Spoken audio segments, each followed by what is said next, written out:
The vote on the Case-Church Amendment was not merely a legislative formality, it was a moment of profound national consequence, signaling a definitive end to an era. When the final tally was announced, a collective sigh of relief, tinged with a complex mix of emotions, rippled across the nation. For millions of Americans, especially those who had marched, protested, and prayed for peace, the passage of the amendment represented a monumental victory.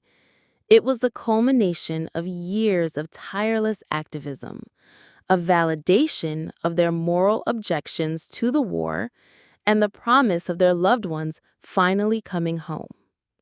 The news spread quickly, carried by radio waves, television broadcasts, and newspaper headlines that boldly declared the end of U.S. combat operations. On August 15, 1973, the official cessation of U.S. military operations in Vietnam, as mandated by the Case-Church Amendment, came into effect. This date marked a symbolic, if not complete, end to America's direct combat role. For the soldiers still stationed in Vietnam, the news was met with a mixture of emotions. There was relief, certainly, that the immediate danger of combat patrols and bombing runs would cease. Many had endured years of unimaginable hardship and trauma, and the thought of returning home, of leaving the jungle behind, was overwhelming. Yet there was also a pervasive sense of unease. What would happen to their South Vietnamese allies, whom they had fought We alongside interrupt for this so program long? to bring you a Would the peace special news hold? bulletin. Would their sacrifices have been in vain?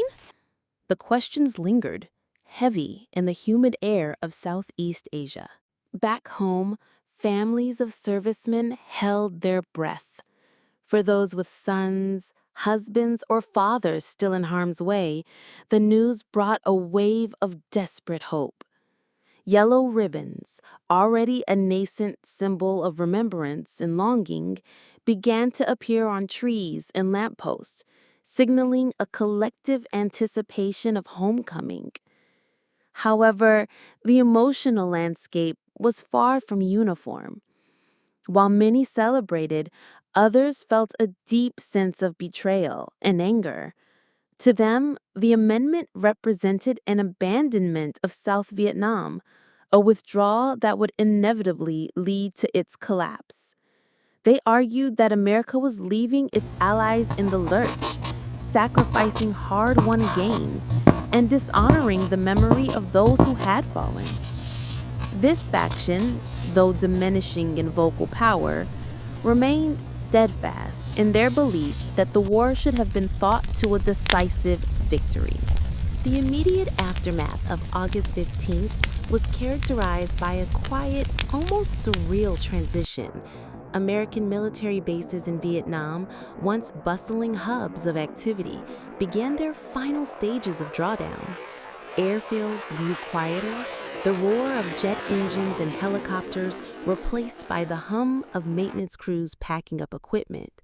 The last combat units prepared for their final flights home, leaving behind a nation still embroiled in conflict, albeit one now fought primarily by Vietnamese forces.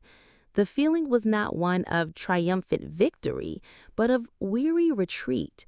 The end of direct U.S. military operations was less a celebratory fanfare and more a solemn exhalation, a collective acknowledgement that a deeply painful chapter in American history was finally, officially drawing to a close.